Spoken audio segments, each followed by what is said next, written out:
சித்தி செல்வி அவர்கள் ஒரு சில நாட்களுக்கு முன்பு ஒரு வீடியோ போட்டிருந்தார். அதில் வந்து ஸ்ரீமதிக்கு படையல் செய்கிறேன், படையல் வைக்கிறேன் அப்படின்னு சொல்லிட்டு சமாதி, ஸ்ரீமதியுடைய சமாதி, அதாவது இந்த சுடுகாட்டை தான் அவர் ஆக்கிரமித்திருக்கிறார். அங்கே சென்று விட்டு ஏதோ வச்சிருக்கார் சாப்பிட்றதுக்கு. அங்கே என்னாச்சு, இந்த சிட்டுக்குருவிகள்லாம் சுடுகாட்டில் எங்கேயாவது சாப்பாடு கிடைக்குமா, சரி சாப்பாடு கிடைச்சிதேன்னு ஓடி வந்து எல்லா குழந்தைங்களும் வந்து சாப்பிடுகின்றன, எல்லா சிட்டுக்குருவிகளும். உடனே சித்தி செல்விக்கு கொழுப்பை பாருங்கள். அதாவது ஸ்ரீமதி வந்து சிட்டுக்குருவியாக வந்து சாப்பிடுகிறாளாம். அதுவும் அவ்வளோ குருவியாக வந்தாரா அப்படின்றது நமக்கு தெரியாது. அது டைட்டில் கூட பார்த்திங்கன்னா ஸ்ரீமதி சாப்பிடும் அழகை பாருங்கள், அந்த மாதிரி ஏதோ ஒரு டைட்டில் போட்டுட்டு சிட்டுக்குருவிகளை காமித்து விட்டு மக்களை ஏமாற்றி இருக்கிறார். நம்மலாம் என்ன நினச்சோம், ஒருவேளை உண்மையாகவே ஸ்ரீமதி வந்து சாப்பிட்றா போல இருக்குது, அப்படி ஆவியாக வரப்போகிறாள் போல இருக்குது. நம்மளும் பார்க்குறோம். பார்த்தா குட்டி குட்டி குருவிகளை காமித்து விட்டு மக்களை ஏமாற்றி இருக்கிறார் இந்த வீடியோவில். அதாவது அவரோட யூடியூப் சேனலுக்கு, அவரோட யூடியூப் வீடியோவுக்கு வியூஸ் வேணுமா, வியூஸ் வந்தால் தான் அந்த அம்மாவுக்கு காசு. ஸோ அதனால் வியூஸ் வேணும், நிறைய பேர் பார்க்கணும் அப்படின்றதுக்காக ஸ்ரீமதி சாப்பிடும் அழகை பாருங்கள் அப்படின்னா ஒரு டைட்டில் வச்சுக்கிட்டு இந்த அம்மா காமெடி பண்ணிகிட்டு இருந்தது. இந்த ஒரு வீடியோவுக்கு மட்டும் 6 லட்சத்துக்கு மேலே வியூஸ் வந்திருக்கு. அப்போனா எவ்வளோ இன்கம் இந்த ஒரு வீடியோவுக்கு மட்டும் வந்திருக்கும் அப்படின்றத பாருங்கள். ஒரு மொக்க வீடியோவை போட்டுட்டு ஸ்ரீமதி சாப்பிட்ற அழகை பாருங்கள் அப்படின்னு சொல்லி ஒரு டைட்டில் வச்சு இந்த அம்மா வியூஸ் வாங்கிடுச்சு. இப்படித்தான் வந்து அந்த யூடியூப் சேனலை ஓட்டி ஏதோ ஒரு பயங்கரமான டைட்டில்லாம் போட்டு, அப்புறம் ஸ்ரீமதி சாப்பிட்டா பாருங்கள், ஸ்ரீமதியோட கொலுசை பாருங்கள், ஸ்ரீமதியோட கம்மலை பாருங்கன்னு ஏதோ ஒரு டைட்டிலை வச்சு இந்த அம்மா வந்து வியூஸ் வாங்கிட்டு உட்காந்துருக்கு. மக்கள் என்ன நினைக்கிறாங்க, இந்த அம்மா வந்து ஸ்ரீமதி நினைவாக ரொம்ப வருத்தப்பட்டு வீடியோஸ் போட்டுட்ருக்காங்கன்னு. கண்டிப்பாக கிடையாது. இந்த பொம்பளைக்கு வருத்தமாவது மண்ணாங்கட்டியாவது வியூஸ் வந்தால் காசு. இதை வந்து வடிவேலு சொல்லி கொடுத்தது தான். ஏன்னா வடிவேலுவும் பார்த்தீங்கன்னா டைட்டில்லாம் பயங்கரமாக ஒரு டைட்டில் போட்டு அவனோட வீடியோஸ்க்கு வந்து வியூஸ் வாங்கிடுவான். ஸோ இந்த மாதிரி செல்வி அவர்கள் வந்து ஸ்ரீமதி பேரை சொல்லிக்கிட்டு இந்த அம்மா வந்து ஸ்ரீமதியோட கொலுசை பாருங்கள், ஸ்ரீமதியோட வளையல் பாருங்கள், ஸ்ரீமதியோட இதை பாருங்கள், கம்மலை பாருங்கள் அப்படின்னு சொல்லிட்டு ஏதோ ஒன்று சொல்லி ஒரு வீடியோ போட்டு அதுக்கு வியூஸ் வாங்கி எல்லோரும் ஸ்ரீமதி மேலே இருக்கிற அக்கறைக்காக, ஸ்ரீமதி மேலே இருக்கிற அன்புக்காக அந்த அம்மாவோட வீடியோஸை பார்க்குறாங்க. ஆனால் இந்த அம்மா எதுக்கு யூஸ் பண்ணுதுன்னா காசு சம்பாதிக்கிறதுக்காக யூஸ் பண்ணிகிட்ருக்கு. ஓகே, இப்போ சிட்டுக்குருவிகள் சொல்லிட்டு ஸ்ரீமதி வந்து சாப்பிட்டா மாதிரி கதை சொல்லி இந்த பொம்பளை ஏமாத்திருக்கு ஊரை. இதுக்கு 6 லட்சம் பேர் பார்த்துருக்காங்க. அதுக்கப்புறம் இந்த அம்மா வந்து ஒரு விழிப்புணர்வு வீடியோன்ற மாதிரி ஒரு காமெடி வீடியோ போட்டுச்சு. அதாவது பள்ளிகளில் அவங்க பசங்களை சேர்க்கறதுக்கு முன்னாடி எல்லா பெற்றோர்களும் இதை கவனிங்க, ஸ்கூலில் வந்து இதுக்கு முன்னாடி ஏற்கனவே மரணங்கள் நிகழ்ந்ததா, கொலைகள் நிகழ்ந்ததா, இதெல்லாம் கண்டுபிடிச்சி டீச்சர்ஸும் நீங்கள்லாம் ஜாயின் பண்ணும்போது எல்லாத்தையும் செக் பண்ணிவிட்டு போய் ஜாயின் பண்ணுங்கள் அப்படின்னு சொல்லிட்டு இந்த அம்மா ஒரு வீடியோ போடுது. எல்லோரும் பசங்களை ஸ்கூலில் ஜாயின் பண்ணும்போது என்ன பார்ப்பாங்க, அந்த ஸ்கூல் எப்படி வந்து பர்ஃபார்ம் பண்ணியிருக்கு, அந்த ஸ்கூலில் வந்து டாப்பர்ஸ் எத்தனை பேர், எவ்வளோ பர்சன்டேஜ் பாஸு, 100% பாஸ் இருக்கா, அந்த ஸ்கூலில் நல்ல எஜுகேஷன் கொடுக்குறாங்களா, நல்ல குவாலிட்டியான ஸ்கூலாக, இப்படித்தான் பார்த்து எல்லா பசங்களையும் அவங்கவுங்க பெற்றோர்கள் வந்து சேர்க்குறாங்க.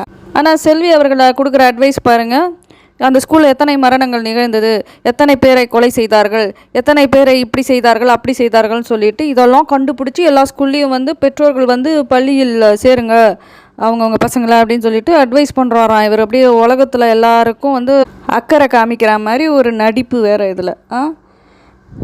நீ வந்து அப்படி பார்த்தா நீ ஸ்ரீமதியை நீ வந்து எதுக்காக 2 ஸ்கூல் சேர்த்த, சக்தி ஸ்கூலில் சேர்த்த, அதுக்கப்புறம் தரன்னு இழுத்துட்டு வந்து சத்யசாய் ஸ்கூலில் சேர்த்த. இந்த மாதிரி 2 ஸ்கூல் இல்லை 3 வாட்டி, 2 ஸ்கூல்லையே 3 வாட்டி சேர்த்துருக்கு இந்த அம்மா.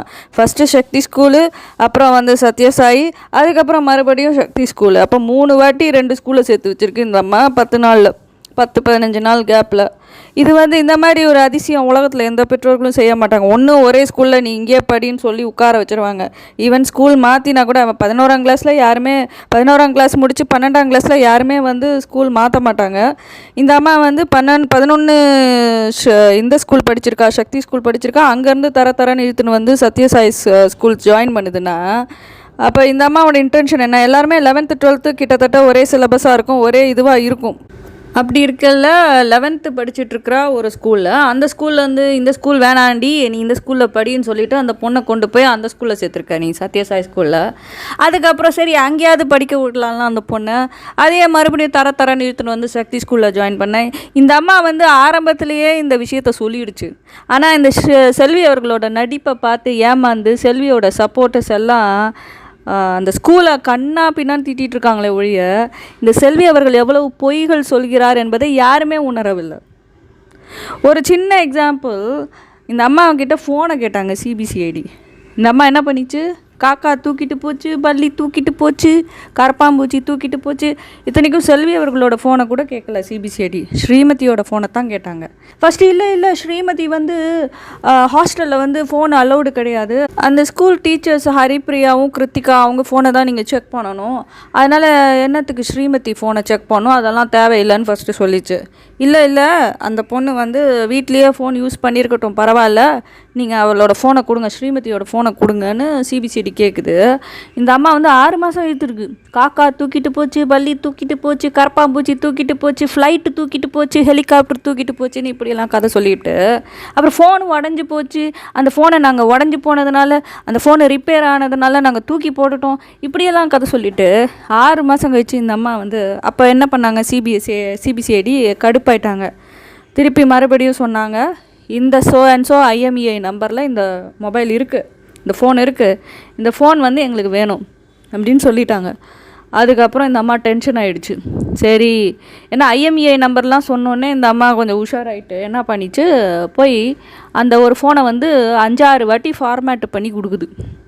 எதுக்கு நீ ஃபார்மேட் பண்ணணும், நீ உத்தமையாக இருந்தால், நீ நல்லவளாக இருந்தால் அப்படியே அந்த ஃபோனை கொடுக்க வேண்டியது தானே, என்னத்துக்கு ஃபார்மேட் பண்ண? ஏன்னா ஃபார்மேட் பண்ணால் யாரும் கண்டுபிடிக்க முடியாதான். யூஸ்வலாக ஃபார்மேட் பண்ணாலும் நம்ம ரெட்ரைவ் பண்ணிடலாம் டேட்டாவை. ஆனால் இந்த அம்மா அதுக்காக என்ன பண்ணிடுச்சு, அந்த டேட்டாலாம் எடுக்கக்கூடாதுன்னு சொல்லிவிட்டு 5-6 வாட்டி ஃபார்மேட் பண்ணி வச்சுருக்கு இந்த பொம்பளை. ஃபார்மேட் பண்ணிவிட்டு கொடுக்குது ஃபோனை. அப்போ உனக்கு எவ்வளோ திருட்டுத்தனம் இருந்துச்சுன்னா, மடியில் கனம் இருந்தால் தானே வழியில் பயம். உனக்கு எவ்வளோ திருட்டுத்தனம் மனசுக்குள்ளே இருந்துச்சுன்னா, என்னத்தை மறைக்கணும்னு நீ நினச்சேன்னா, ஒரு முழு பூஷணிக்காயை மறைக்கிறதுக்கு இந்த அம்மா வந்து அந்த ஃபோனை வந்து ஃபார்மேட் பண்ணி கொடுக்குது, 5-6 வாட்டி ஃபார்மேட் பண்ணி. இந்த அம்மா சொல்கிறதுல அந்த ஒரு விஷயமே போதும் செல்வி அவர்கள் எவ்வளோ போய் சொல்கிறார் என்று. வேறு என்ன சொல்கிறாரு, அந்த டீச்சர்ஸ் தானே பேசினாங்க, அந்த டீச்சர்ஸ் நீங்கள் சொல்கிறியே நானும் வந்து ஸ்ரீமதியும் பேசினோன்னு, அந்த ரெக்கார்டிங் எல்லாம் டீச்சர்ஸோட ஃபோனையா உன் ஃபோனில் கூட தான் இருக்கும், ஸ்ரீமதி ஃபோனில் கூட தான் இருக்கும். நீ எந்த ஃபோனில், நீ வந்து அந்த கிருத்திகா அவர்களிடமோ இல்லை ஹரிப்ரியா ஃபோனோ, அவங்க யார் எந்த ஃபோன் தெரியாது, அவங்களுக்கு நீ ஃபோன் பண்ணியிருந்த, அப்போது ஸ்ரீமதி பேசியிருக்கா அப்படின்னா உன் ஃபோனில் கூட தானே பேசியிருப்பா, நீங்கள் பேசியிருப்பீங்க, உங்கள் ஃபோனில் கூட தான் அந்த இது இருக்கும், டீட்டெயில்ஸ் இருக்கும். ஏன் வந்து அந்த இவங்களது ஸ்கூல் ஃபோனில் மட்டும்தான் செக் பண்ணணுமா, ஏன் உங்கள் ஃபோனை செக் பண்ணக்கூடாதா? நீங்கள் யார்கிட்ட பேசுனீங்க இந்த கலவரம் டைமில்? அந்த 13ஆம் தேதி இந்த பொண்ணு இறந்து கிடக்கிறா, இந்த 13ஆம் தேதியிலேருந்து 17ஆம் தேதி வரைக்கும் சிசிடிவி ஃபுட்டேஜ் வேணுமா, 12ஆம் தேதியிலேருந்து, ஓகே அது வேணும். ஃபோன் கால் ரெக்கார்டிங்லாம் வேணும்னு கேட்குறியே, முதல்ல உன் கால் ரெக்கார்டிங் தான் ஃபஸ்ட்டு செக் பண்ணணும். 12ஆம் தேதி நைட்டு நீ பூஜை பண்ணியா இல்லையா, பௌர்ணமி பூஜைன்னு எதுக்கு பூஜை பண்ண, நரபலி கொடுக்கறதுக்கா ஸ்ரீமதியை?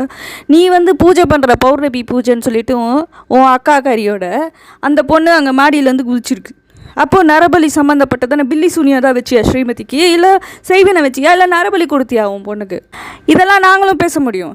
நீ எப்படி கதை சொல்கிறியோ, ஊராக கதை சொல்கிறல. ஸ்கூலில் பார்ட்டி நடந்துச்சு, பர்த்டே பார்ட்டிக்கு ட்ரிங்க்ஸ் பார்ட்டி தான் ஸ்கூலில் வைப்பாங்களாம்மா. உங்கள் ஏரியாவில் வந்து உங்கள் ஊர்லலாம் எல்லாருக்கும் பர்த்டேன்னா கள்ளச்சாராயம் வச்சு ட்ரிங்க்ஸ் பார்ட்டி நீங்களாம் வச்சுப்பீங்க போல இருக்குது. அதனால் வந்து ஒரு ஸ்கூலில் வந்து ட்ரிங்க் பார்ட்டியா, அது என்ன யாரோட பர்த்டே வந்துச்சு, யாருக்கு ட்ரிங்க்ஸ் பார்ட்டி வச்சாங்க? என்னென்ன காமெடி இந்த பொம்பளை பொய்யா பரப்பிச்சு. பார்ட்டி நடந்துச்சு, அதில் வந்து ஸ்ரீமதியை பலிகடா கொடுத்துட்டாங்களாம், ரேப் பண்ணி கொண்டுட்டாங்களாம். அது 7 பேர் 12 பேர் 10 பேர் 20 பேர் ரேப் பண்ணிட்டாங்களாம். எனக்கு கேட்குறேன், எந்த பர்த்டே பார்ட்டியில் ட்ரிங்க்ஸ் பார்ட்டி வைப்பாங்க? எந்த பர்த்டே பார்ட்டியில் ட்ரிங்க்ஸ்? எனக்கு தெரிஞ்சு கேக் வெட்டுறதோடு நிறுத்திப்பாங்க. அப்படியே பர்த்டே பார்ட்டின்னு யாராவது இருந்தால் கூட, யாருக்காவது பர்த்டேனா கேக் வெட்டுறதோடு நிறுத்திப்பாங்க. உட்காந்து சரக்கு அடிக்கிற வேலையுமா பார்த்து நிற்பாங்க. என்னென்ன கூத்தடிக்குது இந்த பொம்பளை, என்னென்ன போய் அந்த நக்கீரன்ற பக்கி பிரகாஷை வச்சுக்கிட்டு அந்த பொம்பளை பண்ண அராஜகம் கொஞ்சம் நஞ்சமாக ஊரில் அத்தனை பேரையும் ஏமாற்றிவிட்டு, அவ்வளோ பொய்களை பரப்பி அவதூறு பரப்பி அவ்வளோ கேவலமான வேலைகளை செய்திருக்கிறார் செல்வி அவர்கள். இந்த ஒரு லேடியை சித்தின்னு சொன்னதுக்கே இதுங்கெல்லாம் அப்படி டென்ஷன் ஆகுதுங்களா அல்லக்கைகள்லாம். எப்படி நீ சித்தி என்று சொல்வாய், என்னமோ அவங்களுக்கு ஏதோ கெட்ட பெயரை நாம் சொல்லிவிட்டா மாதிரி. நான் சொல்லிட்டேன், 100 வாட்டி சொல்லிட்டேன், இந்த செல்வி அவர்களுக்கு நான் சித்தின்னு பேர் வச்சது காரணம் இந்த அம்மா வந்து அம்மாக்காரி மாதிரி நடந்துக்கல. ஒரு சித்திக்காரி எப்படி நடந்துக்குமோ அப்படி தான் அந்த ஸ்ரீமதிக்கு நடந்துகிட்ருக்கு. அதுக்காக தான் நாங்கள் வந்து சித்தின்னு கிண்டல் பண்ணிகிட்ருக்கோம். நான் சொல்லியாச்சு, அது ஒரிஜினல் மதரா இல்லை சித்தியா. ஏன்னா டிஎன்ஏ டெஸ்ட்டுக்கே இந்த அம்மா வந்து இன்னும் ஒத்துழைக்கல. டிஎன்ஏ டெஸ்ட் கேட்டாங்களே சிபிசிஐடி. டிஎன்ஏ டெஸ்ட் என்ன, எத்தனை டெஸ்ட் வேணாலும் நீங்கள் எனக்கு பண்ணுங்கள், நான் தான் ஸ்ரீமதிக்கு அம்மானு நீ ப்ரூவ் பண்ண வேண்டியதானே, உன்னோட ஒர்த்தை ப்ரூவ் பண்ண வேண்டியதானே, நீ ஸ்ரீமதிக்கு அம்மானு ப்ரூவ் பண்ண வேண்டியதானே சிபிசிஐடியிடம். அப்படியே யூடியூப்பில் உட்காந்து வாய்ச்ச பாடல் விட்டுட்ருக்கிய. போய் சிபிசிஐடி ஒரு 5 நிமிஷம் இருக்குமா டெஸ்ட்டு, டிஎன்ஏ டெஸ்ட்டு, போய் டெஸ்ட்டுக்கு ஒத்துழைக்க வேண்டியதானே. கதை சொல்லிகிட்டு இருக்கு. நான் வந்து டெஸ்ட்டுக்கு ஒத்துழைச்சாலும் அவங்க வந்து வேறு மாதிரி ரிப்போர்ட், எப்படி வேறு மாதிரி ரிப்போர்ட் எழுதுவாங்க? நீ சொல்கிறதெல்லாம் வந்து ரிப்போர்ட்டில் எழுத முடியாது. என்ன கண்டுபிடிக்கிறாங்களோ அதுதான் எழுத முடியும். போஸ்ட்மார்ட்டம் ரிப்போர்ட்டையே நீ ஃபோர்ஜரின்னு சொல்லிகிட்டு இருக்க, அது வீடியோ ரெக்கார்டட். ஸ்ரீமதிக்கு வந்து 2 வாட்டி வந்து போஸ்ட்மார்ட்டம் பண்ணாங்க. அந்த 2 வாட்டியும் வீடியோ ரெக்கார்ட் பண்ணியிருக்காங்க. ஃபுல்லாக கம்ப்ளீட்டாக ரெக்கார்ட் பண்ணி இந்த அம்மா கொடுத்துருக்காங்க கையில். அதை தவிர 3வது வாட்டி நீ என்ன உன் பொண்ணை நீ இப்போ 100 வாட்டி போஸ்ட்மார்ட்டம் பண்ணுவியா, கூறு போட வைப்பியான்னு சொல்லிட்டு நீதிபதி அவர்கள் கண்ணா பின்னான்னு திட்டிவிட்டு, அதெல்லாம் வேணாம், ஜிப்மர் மருத்துவமனைக்கு கொடுக்குறோம், அவங்க வந்து 2த்தையும் ஆய்வு செஞ்சு அவங்க அறிக்கை கொடுக்கட்டும்னு சொல்லிட்டு 3வது வாட்டி வந்து ஜிப்மர் மருத்துவமனைக்கு கொடுத்தாங்க. அவங்க வந்து 2 வீடியோ ரெக்கார்டிங்ஸும் பார்த்துட்டு எல்லா ரிப்போர்ட்ஸையும் பார்த்துட்டு இல்லை இதில் எந்த ஒரு ப்ராப்ளமே இல்லைன்னு சொல்லிட்டு ஜிப்மர் அறிக்கை கொடுத்துருக்கு, இந்த பொண்ணு சூசைட் தான் பண்ணியிருக்கா அப்படின்னு சொல்லிட்டு. நீ வந்து போஸ்ட்மார்ட்டம் ரிப்போர்ட் அவ்வளோ டாக்டர்ஸு அவங்கெல்லாம் ஒரு டாக்டர் போய் சொன்னால் கூட அத்தனை பேரும் வேலையை இழப்பாங்க. ஒரு டாக்டர், அதில் ஒரு டாக்டர் ஃபோர்ஜரி பண்ணியிருந்தா கூட, அந்த போஸ்ட்மார்ட்டம் பண்ணவங்களா இருந்தாலும் சரி, ரிப்போர்ட் கொடுத்தவங்களா இருந்தாலும் சரி, ஒரு டாக்டர் ஃபோர்ஜரி பண்ணியிருந்தா கூட, ஒரு டாக்டர் போய் சொல்லியிருந்தா கூட அத்தனை டாக்டர்ஸும் வேலையை இழப்பார்கள். அவள் என்ன காமெடி பீஸ் நினச்சின்னு இருக்கியா நீ? டாக்டர்கள் எல்லாம் பைத்தியக்காரங்களா? ஒரு ப்ரைவேட் டாக்டர் தப்பாக சொல்கிறாரு அப்படின்னா கூட பரவாயில்ல, நம்ம ஒத்துக்கலாம். ஒரு ஒரு இந்த மாதிரி கேஸில் அதுவும் மைனர் பொண்ணு டெத்தில் வந்து இவங்கெல்லாம் விளையாட முடியாது. எந்த மைனர் பொண்ணு டெத்துலேயும் அதுவும் முக்கியமாக போஸ்ட்மார்ட்டம் ரிப்போர்ட்டுக்கு இதுவே பண்ண முடியாது, ஃபோர்ஜரியே பண்ண முடியாது. அப்படியே ஒரு வேளை அந்த பொண்ணு ரேப்போ இல்லை மர்டரோ ஆயிருந்தால் கூட ஸ்கூல் வந்து பயப்பட வேண்டிய அவசியமே கிடையாது. ஒரு வேளை அந்த பொண்ணை ரேப் பண்ணிட்டாங்க இல்லை கொலை செஞ்சுட்டாங்க யாரோ அப்படின்னா கூட ஸ்கூல் டீம் வந்து அதுக்காக கவலைப்படாது. ஏன்னா போஸ்ட்மார்ட்டமில் என்ன வருதோ அவங்க அக்செப்ட் பண்ணிப்பாங்க. ஏன்னா உண்மையாகவே அந்த பொண்ணுக்கு ஏதாவது கெடுதல் நினைஞ்சு அது வேறு யாராவது பண்ணியிருப்பாங்க. ஸ்கூல் டீம் கண்டிப்பாக அதில் இன்வால்வ் ஆகிருக்க சான்ஸே இல்லை. ஏன்னா 210 கேமரா வச்சுருக்காங்க. ஸ்கூல் ஓனர் வந்து 210 கேமரா வச்சுருக்காங்க. அவங்க பசங்களும் இந்த ஸ்கூல் ஓனரும் ரேப் பண்ணாங்க. நீ கதை சொல்லிட்டு உட்காந்துருக்கிய. உலகத்துலேயே வந்து அப்பாவும் மகன்களும் ரேப் பண்ண ஸ்டோரி சொன்ன ஒரே கேடுகட்ட பொம்பளை இந்த பொம்பளையாக தான் இருக்கும். அப்பாவும் ரேப் பண்ணாங்களாம், 2 பசங்களும் ரேப் பண்ணாங்களாம். எவ்வளோ கேவலமான புத்தி இருந்தால் இந்த மாதிரி ஒரு சில வார்த்தைகள் பேசுவாங்க. இல்லை ஒரு சில ஜென்மங்கள் கமெண்ட்டில் போடுது. அதில் ஒரு பையன் வந்து ஸ்ரீமதியை லவ் பண்ணான், அதுக்கப்புறம் 2 பசங்களும் சேர்ந்து ரேப் பண்ணாங்க, அதுக்கப்புறம் அந்த கொலையை மறைக்கிறதுக்காக இது பண்ணாங்க, என்ன செஞ்சாங்க, அந்த பொண்ணை கொலை பண்ணிட்டாங்க, அதை மறைக்கிறதுக்காக இப்படி ட்ராமா போடுறாங்க, அப்பாவும் அம்மாவும் துணை அப்படின்னு சொல்லிட்டு உட்காந்துருக்குங்க. ஏன் அவங்களுக்கெல்லாம் லவ் பண்ணுறதுக்கெலாம் வேறு பொண்ணே கிடைக்காதாம்மா? ஸ்ரீமதியை மட்டும்தான் கண்டுபிடிச்சி அந்த பொண்ணு, அவன் ஸ்ரீமதியை முதல்ல அவங்களுக்கு தெரியுமா? ஃபஸ்ட்டு ஸ்ரீமதின்ற ஒரு பொண்ணு செத்தப்புறம் தான் அவங்களுக்கு தெரிஞ்சிருக்கும். அந்த பொண்ணோட ஃபோட்டோ பார்த்தலாம் தான், ஓ இந்த பொண்ணு பேர் தான் ஸ்ரீமதியா, இந்த பொண்ணு தான் கீழே விழுந்துச்சோன்னு அன்றைக்கி அப்படின்ட்டு அவங்களே அப்போ தான் பார்த்துருப்பாங்க. அவங்களே எங்கேயோ என்னமோ படிச்சுட்டு இருக்காங்க. படிச்சுட்டு இருக்கிற பையனுங்களை பிடிச்சி நீ வந்து ரேப் பண்ணிட்டாங்க கொண்டுட்டாங்கன்னு சொல்லிட்டு உட்காந்துருக்க. 17ஆம் தேதி ஸ்கூல் கலவரம் நடந்துச்சு. உள்ளே வந்து எல்லாத்தையும் அடித்து போட்டு திருடுற வேலையெல்லாம் செஞ்சுட்டாங்க. 30 லட்சம் பணமும் 250 சவரனோ 275 சவரனோ நகை எல்லாத்தையும் கொள்ளையடிச்சுட்டு ஸ்கூலில் இருக்கிற கம்ப்யூட்டர் பெஞ்ச் எல்லாத்தையும் தூக்கின்னு போயிடுச்சுங்க இதுங்க. ஓகே, இந்த கூட்டம் செல்வி அவர்கள் அனுப்பின அந்த கூட்டம் வந்து எல்லாத்தையும் களவாடி கொண்டு சென்று விட்டது, கொள்ளையடித்து விட்டு சென்று விட்டது. இவங்கெல்லாம் வந்து உயிருக்கு பயந்துட்டுருக்காங்க. அந்த சேர்மேனோட பசங்க வந்து உயிருக்கு பயந்துட்டுருக்காங்க. ஏன்னா வந்து கலவரம் செஞ்சாச்சு. அடுத்த நாளே வந்து அவங்க அம்மா அப்பாவை அரெஸ்ட் பண்ணிட்டாங்க. ரவிக்குமார் அவர்களையும் சாந்தி அவர்களையும் அரெஸ்ட் பண்ணிட்டாங்க. ஓகே, அதை தவிர ஸ்கூல் டீச்சர்ஸ் 2 பேரை அரெஸ்ட் பண்ணியிருக்காங்க. அதே மாதிரி இன்னொருத்தர் யார், பிரின்சிபல், இவங்க எல்லாரையும் அரெஸ்ட் பண்ணியிருக்காங்க. அப்போது அவங்க அந்த சேர்மேனோட பசங்களுக்கு சேஃப்டி வேணுமா வேணாமா? பாதுகாப்பு வேணுமா வேணாமா? ஏன்னா ஸ்கூல் உள்ள வந்து கலவரம் செய்தவர்கள் இவர்களை கொலை கூட செய்வார்கள். ஒரு சேஃப்டிக்கு அவங்க இருக்கணும்ல, அவங்க சேஃபாக இருக்கணும்ல. அதனால் வந்து அவங்க வந்து வெளியில் வராமல் இருக்காங்க. ஏன்னா இந்த மாதிரி வந்து சொந்த அம்மா அப்பாக்கே இவ்வளோ கெடுதல் பண்ணியிருக்காங்க, சொந்த அம்மா அப்பா மேலேயே பழி போட்டு இந்த மாதிரி செஞ்சுட்டாங்க அப்படின்னும் பொழுது அந்த 2 பசங்களும் கேர்ஃபுல்லாக இருக்கத்தான் பார்ப்பாங்க. அவங்க சொந்தக்காரங்க வீட்டில் இருந்தாங்களா நமக்கு தெரியாது. உடனே இந்த அம்மா பொருளி கலப்புது, அவங்கெல்லாம் வெளிநாடு தப்பித்து விட்டார்கள். எதற்காக வெளிநாடு தப்பித்து விட்டு இருப்பார்கள்? அம்மா அப்பா சிறையில் இருக்காங்க. அந்த 2 பையனுங்களும் எதுக்காக வெளிநாடு ஃபாரின் கண்ட்ரி போய் தப்பிச்சு என்ன பண்ண போகிறாங்க? எப்படி அம்மா அப்பாவை வெளியில் கொண்டு வர்றது அப்படி தானே பார்ப்பாங்க. என்ன இது இந்த மாதிரி ஒரு ஸ்கூலில் கலவரம் செஞ்சு அம்மா அப்பாவை கூட கூட்டிகிட்டு போயிட்டாங்களே, எல்லா பசங்களுக்கும் அந்த ஒரு ஃபீலிங் இருக்கும். அவர்களை போயிட்டு அதுவும் எதுவுமே நடக்கலை, அந்த கலவரம் நடக்கலைன்னா கூட பரவாயில்ல, கலவரம் நடந்திருக்கு, எல்லாத்தையும் ஆட்களை வைத்து 1000 பேர் உள்ளே நுழைஞ்சிருக்காங்க, அவ்வளோ பேர் அடித்து நொறுக்கியிருக்காங்க, எல்லாருக்கும் உயிர் பயம் இருக்கும்ல. எவ்வளவு கேவலமான பெண்மணி இந்த பொம்பளை தான். கொலைக்காரி, ஒரிஜினல் கொலைக்காரி இந்த பொம்பளை தான். ஏன்னா ஸ்கூலில் வந்து கலவரம் செஞ்சவர் என்ன வேணாலும் செய்வார், யாருடைய உயிரை வேணுமானாலும் எடுப்பார். அந்த மாதிரி கேவலமான பொம்பளை இது இந்த பொம்பளை தான் ஒரிஜினல் கொலைக்காரி. ஸ்ரீமதியை கொன்னதும் இந்த பொம்பளை தான். இதில் வந்து அடுத்தவர்களை வந்து கொலைக்காரர்கள் என்று சொல்வது, ரேபிஸ்ட்னு சொல்கிறது. நீ வந்து பைசா கொடுக்க மாட்டியா, 4 கோடி கொடுக்க மாட்டியா, 3 கோடி கொடுக்க மாட்டியா, பல கோடி கொடுக்கணுமாம் ஸ்கூல். என்றைக்கு அந்த பொண்ணு இறந்த 2வது நாள் இது சொல்லுது. மீடியா முன்னாடியே சொல்கிறேன். அந்த சொல்கிற தோனி கூட பாருங்களேன், அந்த சொல்கிற டோன் பாருங்கள், கமாண்டிங் டோன். திமிர் பிடிச்சவங்க பேசுகிற டோன் அது. திமிர் பிடிச்சா ஒருத்தவங்க பேசுவாங்க அந்த மாதிரி ஒரு டோனில் சொல்லுது. மீடியா முன்னாடியே சொல்கிறேன், பல கோடி வேணும். எந்த பெற்றோராவது தன்னுடைய பெண் அல்லது பையன் செத்துட்டா பணத்தை பற்றி பேசுவாங்களா, இல்லை அரசு வேலையை பற்றி பேசுவாங்களா? இந்த பொம்பளை ஜாலியாக பேசிகிட்டு இருக்கு, எனக்கு இவ்வளோ கோடி கொடு அவ்வளோ கோடி கொடுன்னு கேட்டுட்டு உட்காந்துருக்கு. இந்த மாதிரி ஒரு கேவலமான பொம்பளை எவ்வளோ புரளிகளை கிளப்புகிறார். சில பேருக்கு இந்த கெட்ட புத்தி இருக்குது, தான் சொல்கிறது நடக்கலை, தான் கேட்டது நடக்கலை அப்படின்னோடனே உடனே அவர்களை பற்றி கண்டபடி பேச வேண்டியது. ஏன்னா அப்போயாவது நம்ம வழிக்கு வருவாங்க. இந்த அம்மா வந்து அவதூறு கிளப்பினதோட காரணமே என்னன்னா, மக்களை வந்து எதிராக திருப்பி விட்டு அப்போயாவது ஸ்கூல் தனக்கு அடி பண்ணிக்கிறதா பார்ப்போம், அப்போயாவது நம்ம கேட்ட கோடி கணக்கான பணத்தை கொடுக்குறாங்களா பார்ப்போன்றதுக்கு தான் இந்த அம்மா அவதூறு மேல் அவதூறு கிளப்பி கொண்டிருக்கிறார்.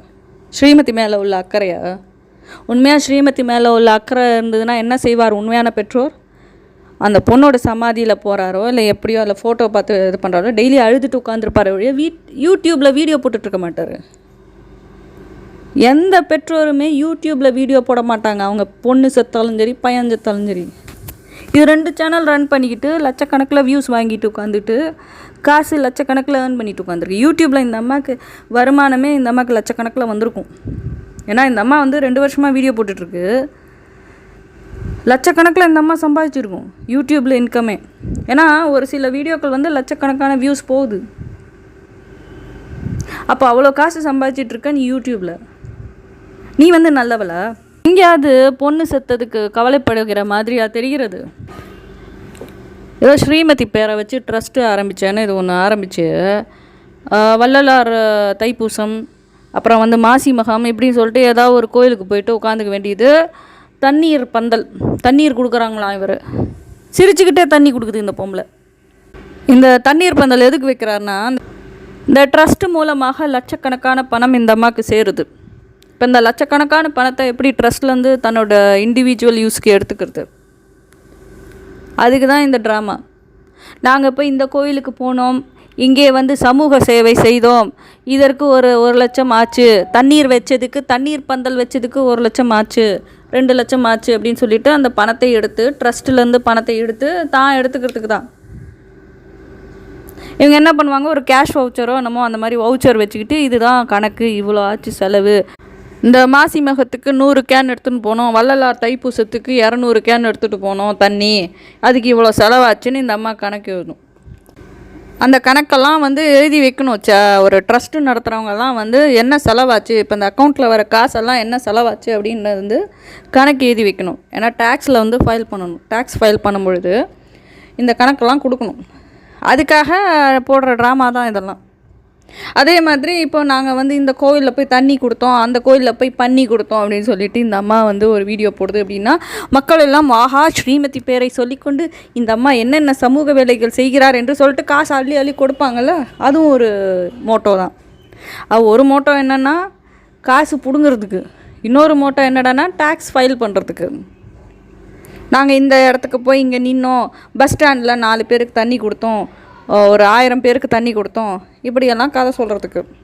இல்லை நாங்கள் வந்து ரோட்டை பெருக்கினோம், இதுக்கு இவ்வளோ செலவாச்சு, இப்படி ஒரு பொய்யான கணக்கை எழுதுறதுக்கு தான் இந்த அம்மா ட்ரஸ்ட்டே வச்சுருக்கு. உன்னோட பிரச்சனை என்ன? ஸ்ரீமதிக்கு நியாயம் வாங்கணும், ஸ்ரீமதிக்கு இது வாங்கணும், உன் அக்கௌண்ட்லேயே நீ காசு வாங்கிக்கோ. உன்னை ஏதாவது சொல்ல போகிறாங்களா? எதுக்கு ஸ்ரீமதி ட்ரஸ்ட்டுன்ற பேரில் ஊரை ஏமாற்றிட்டு இருக்க? உனக்கு வந்து ஈவன் காசு இல்லை, அந்த அம்மா ரொம்ப ஏழைன்னே வச்சுப்போமே. இந்த அம்மா ஏழை கிடையாது, 4 ஏக்கர் லேண்டு வச்சுருக்கு, ஏற்கனவே 1 ஏக்கர் லேண்டு, அப்புறம் ஸ்ரீமதி இறந்த பின் 2 ஏக்கர் லேண்டு, அப்புறம் வீடு வாசல் எல்லாம் தோட்டம் எல்லாம் இருக்குது, டிராக்டர் முதற்கொண்டு இந்த அம்மா கிட்ட சொத்து இருக்குது. ஓகே, இப்போ அந்த அம்மா வந்து ஏழைன்னு வச்சுப்போமே.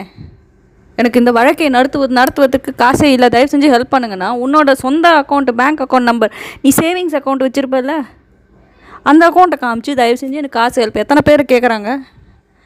எத்தனை பேர் கேன்சர், என் பையன் வந்து கேன்சரில் அவஸ்தப்படுறான், என் பொண்ணு கேன்சரில் அவஸ்தப்படுது, எங்கள் அம்மாவுக்கு வந்து இவ்வளோ கஷ்டம், மூட்டு வலிக்கு ஆப்ரேஷன் பண்ணும், தயவு செஞ்சு ஹெல்ப் பண்ணுங்கன்னு சொல்லிட்டு நிறைய இடத்துல நம்ம பார்க்குறோம். அவங்க சொந்த பேங்க் அக்கௌண்ட் நம்பர் தான் கொடுக்குறாங்க, சேவிங்ஸ் அக்கௌண்ட் நம்பர் தான் கொடுக்குறாங்க, யாரும் ட்ரஸ்ட்டு மூலமாக வாங்குறது இல்லை. சம்டைம்ஸ் சில இது மூலமாக வாங்குவாங்க, சில வெப்சைட்ஸ்லலாம் வந்து அவங்க வந்து இந்த மாதிரி சேரிட்டிக்கு ஹெல்ப் பண்ணுறாங்க. ஆனால் அவர்களுடைய சொந்த அக்கௌண்ட்டில் தான் வாங்குறாங்க ஒழிய அவங்க வந்து யாருமே வந்து ஒரு ட்ரஸ்ட்டு ஃபார்ம் பண்ணி யாருமே வந்து காசு பிடுங்கிறது இல்லை யார்கிட்டையும். எனக்கு வந்து 10 லட்சம் செலவாகும் இந்த ஆப்ரேஷனுக்கு, 20 லட்சம் செலவாகும், தயவு செஞ்சு ஹெல்ப் பண்ணுங்கன்னு சொல்லிட்டு பண்ணால் மக்கள் வந்து பணம் கொடுக்கிறார்கள். நீ அது மாதிரி வாங்க வேண்டியதானே? உனக்கு உண்மையாகவே நீ நல்லவளாக இருந்தால், நீ ஏழையாக இருந்தால், உனக்கு வழக்கை நடத்துவதற்கு காசு இல்லைன்னா நீ எப்படி கேட்டிருக்கணும்? உன் சொந்த பேங்க் அக்கௌண்ட்டில் நீ காசு கேட்டிருக்கணும். ஏன் இந்த அம்மா சொந்த பேங்க் அக்கௌண்ட்டில் கேட்கல அப்படின்னா, சேவிங்ஸ் அக்கௌண்ட்டில் பணம் வந்துச்சுன்னா டேக்ஸ் கட்டணும். இந்த அம்மாவுக்கு வந்து லட்சக்கணக்கில் காசு அள்ளி கொட்டணும் எல்லோரும். அதுக்காக ட்ரஸ்ட்டுன்ற பேரில் ஊரை ஏமாற்றிக்கிட்டு உட்காந்துருக்கு. இந்த பொம்பளை ஸ்ரீமதியோட இப்போ ஸ்ரீமதிக்கு நியாயம் வாங்கணும் அப்படின்னு சொல்கிறாங்க. ஓகே, ஸ்ரீமதிக்கு நியாயம் வாங்கணும்னா ஸ்ரீமதிக்கு நீதி, நேர்மை, நியாயம் எல்லாத்தையும் நீ வாங்கிட்டு நீ ட்ரஸ்ட்டு ஃபார்ம் பண்ணியிருந்தனா கூட நான் உன்னை அப்ரிஷியேட் பண்ணியிருப்பேன். சரி, பாவம் இந்த அம்மா வந்து ஸ்ரீமதி நினைவாக ஏதோ செய்கிறது என்று நீ என்ன பண்ணுற? அதாவது காசை எப்படியெல்லாம் கொள்ளையடிக்கிறது இந்த அம்மா பல வழிகள் யோசிக்கிறது. எனக்கு செல்வியை பிடிக்காதது காரணம் என்னென்னா, பணத்தாசை பிடித்தவர், மிகப்பெரிய பேராசைக்காரி. அதனால தான் எனக்கு செல்வியை சுத்தமாக எனக்கு பிடிக்கும். அந்த பணத்து பின்னாடி போகிற யாரையுமே எனக்கு பிடிக்காது, எவனாக இருந்தாலும் சரி.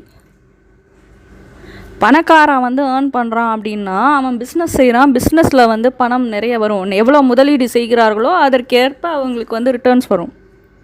அவர்கள் வந்து சொந்தமாக பணத்தை போட்டு அதில் ஒரு முதலீடு போட்டு அதுக்கான வேலையாட்களை நியமிப்பது. சில பேர் வந்து சொந்தமாக இண்டிவிஜுவலாக சோல் ப்ராப்ரியேட்டர்ன்ற பேரில் வந்து அவங்க வந்து பிஸ்னஸ் செய்வாங்க. அதெல்லாம் கரெக்டு. ஓகே, ஒரு 2-3 பேரை வச்சு வேலையாட்கள் சேர்த்து அவர்களுக்கு சம்பளத்தை கொடுத்து வாடகை கொடுத்து அந்த இடத்துக்கு வாடகை கொடுத்து இதுக்கெல்லாம் செலவாக அது மீதி வரும் லாபத்தை அவர்கள் எடுத்துக்கொள்கிறார்கள். பிஸ்னஸ் பீப்புள் எல்லாமே ஒரு பிஸ்னஸ் வந்து இப்படி தான் வந்து செய்கிறார்கள். அதனால தான் எப்போவுமே நார்மலாக வேலை செய்கிறவங்களோட பிஸ்னஸ் பீப்புள் வந்து ஈஸியாக பணம் சம்பாதிக்க முடியும். காரணம் என்ன அப்படின்னா, அவர்கள் வந்து அவங்க போடுற முதலீடு அவர்களுடைய உழைப்புக்கு ஏற்ற மாதிரி அவர்களுக்கு வந்துடும். இந்த அம்மா வந்து உட்கார்ந்த இடத்துலையே வந்து யூடியூப் சேனல் ரன் பண்ணி எல்லா ஊரில் உலகத்தில் இருக்கிற எல்லா மக்களும் காசு போகணும், பொருளி கிளப்பியே சம்பாதிக்கிற பொம்பளை வந்து இந்த செல்வி அவர்கள் தான். உட்கார்ந்த இடத்துலையே இந்த அம்மா வந்து சம்பாதிக்கணுமா. இந்த அம்மாவுக்கு எல்ஐசி ஏஜென்ட்டுக்கு மட்டுமே ஒரு வருஷத்துக்கு 5 லட்சம் வருதுன்னு நினைக்கிறேன். ஏன்னா அந்த கேண்டிடேட்டாக நின்னா இருப்பாருங்க, எம்எல்ஏ கேண்டிடேட்டாக, அதில் கணக்கு காமிச்சிருக்காரு. 5 லட்சம் கணக்கு வெறும் எல்ஐசிக்கு வந்த அமௌண்ட்டு மட்டும். அப்போனா உனக்கு ரெகுலராக உனக்கு இருக்கிற எல்ஐசி கஸ்டமர்ஸ் வந்து அவங்க மூலமாக உனக்கு வர இதுவே வந்து லட்சக்கணக்கில் தான் உனக்கு ஆண்டு வருமானமாக வருகிறது. அது பத்தாதுன்னு சொல்லிட்டு இப்போ வந்து யூடியூப்பில் சம்பாதிக்கிறாராம், ட்ரஸ்ட்டு வச்சு சம்பாதிக்கிறாங்க அந்த அம்மா. மக்கள் எவ்வளவு முட்டாள்கள் என்பதை வந்து செல்வியோட சப்போர்ட்டர்ஸை பார்த்தா தெரிஞ்சிடும். ஆரம்பத்துலேருந்து நான் பார்த்தேன், எல்லாரும் வந்து அந்த ஸ்கூலை கரிச்சு கொட்டினாங்களே வழியே ஸ்கூல் பக்கம் நியாயம் இருக்குன்னு எவனுமே யோசிக்கல. நம்ம ஒரு விஷயம் எடுக்கிறோம், ஒரு கேஸ் எடுக்கிறோன்னா 2 பக்கமும் ஆராயணும், யார் பக்கம் நியாயன்றத ஃபஸ்ட்டு ரொம்ப. ஏன்னா எப்போவுமே ஒரு நியூஸ் வருது, ஒரு விஷயம் நியூஸாக வருது அப்படின்னா 2 சைடும் யாராய்ந்து இது யார் மீது தப்பு அப்படின்னு நமக்கு தெரியாது. இப்போ யோசனை பண்ணி ரொம்ப பொறுமையாக இருந்து தான் சரி இவர்கள் மீது தப்பு இவர்கள் மீது தப்பு இல்லைன்றத நம்ம ஒரு கன்க்ளூஷனுக்கே வர முடியும். நம்ம பார்த்தோம்னா இந்த ஸ்கூல் ஆரம்பத்துலேருந்து ஸ்கூல் டீம் பக்கத்துலேருந்து யாராவது பேசினாங்களா? யாருமே பேசலை. இந்த சாந்தி அவர்கள் மட்டும் இந்த தினத்தந்தி டிவிலையோ அதில் பேசினாங்க, அவங்க அவ்வளோதான். அப்புறம் 2 வாட்டி பேசினாங்க. இன்னொரு வாட்டி ஸ்கூல் கலவரம் நடந்ததுக்கப்புறம் எப்படி ஸ்ரீமதி அம்மா இந்த மாதிரி தவறான இன்ஃபர்மேஷன் கொடுக்குறாங்க, இது மாதிரி கலவரம் நடந்தது கூட சாந்தி அவர்கள் வந்து செல்வி அவர்களை நேரடியாக தாக்கவில்லை, நேரடியாக குறை சொல்லவில்லை. அவர்கள் சொன்னது என்னன்னா, இந்த ஸ்ரீமதி அம்மா அவர் வந்து தவறான தகவல்கள் கொடுக்குறாங்க, அதுக்காக கலவரம் செஞ்சுருக்காங்க அப்படின்னு சொல்லிட்டு தான் ஒரு அந்த பொம்பளை எவ்வளோ பெரிய ரவுடின்னு தெரிஞ்சு கூட சாந்தி அவர்கள் வந்து அந்த பொம்பளைக்கு எவ்வளோ மரியாதை கொடுக்கணுமோ மரியாதையை தான் பேசியிருந்தார். கலவரம் நடந்தது, அவங்க ஸ்கூலே நாசம் செய்து விட்டார் இந்த செல்வி அவர்கள். அப்போ கூட இவங்க தவறான இன்ஃபர்மேஷன் கொடுத்துருக்காங்க, இந்த மாதிரி பண்ணிட்டீங்களே. உண்மையாக வந்து எவ்வளோ அழுதுருக்கணும் அவங்கெல்லாம். ஸ்கூலை நாசம் செய்து விட்டார், ஐயோ இதை நம்ம திருப்பி எப்படி மறுபடியும் கொண்டு வர போகிறோம் அப்படின்ற ஒரு எவ்வளோ அழுதுருப்பாங்க. உங்கள் வீட்டெல்லாம் இடித்தா நீங்கள்லாம் சந்தோஷமாக இருப்பீங்கள்ல. 1 வருஷம் இல்லை 10 வருஷம் ஆனாலும் அதை வெளியில் அந்த பிரச்சனையிலேருந்து வெளில வர முடியாது.